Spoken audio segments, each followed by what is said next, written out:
नमस्ते प्रणाम। मैं हूं सोनिया यादव। अपने यूट्यूब चैनल पे आप लोगों का स्वागत करती हूं और आशा करती हूं कि आप लोग अच्छे होंगे। मैं एक गाली गीत सुनाने जा रही हूं। कैसा लगेगा कमेंट बॉक्स में आप लोग जरूर बताइएगा। लाइक शेयर सपोर्ट करना ना भूले दोस्तों। परवल की सब्जी हरी है जी। परवल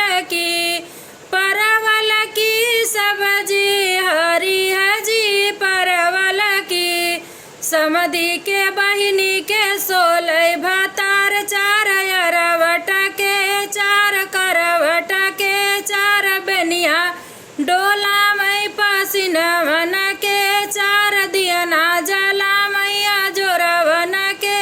परवल की सब्जी हरी है जी। परवल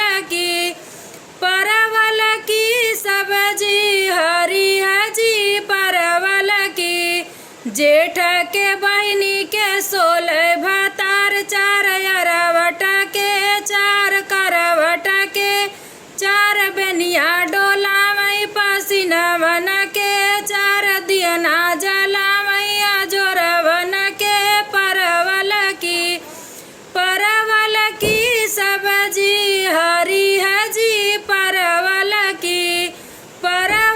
की सब्जी हरी है जी। परवल की देवर जी के बहिनी के सोलह भातार चार अरवट के चार करवट के चार बेनिया डोला मई पसीन मन के चार दियना जला मैया जोरवन के। परवल की सब्जी हरी है जी। परवल की सब्जी हरी है जी। परवल की सब्जी हरी है जी। परवल की बरती हवन के बहिनी के सोलह गो भात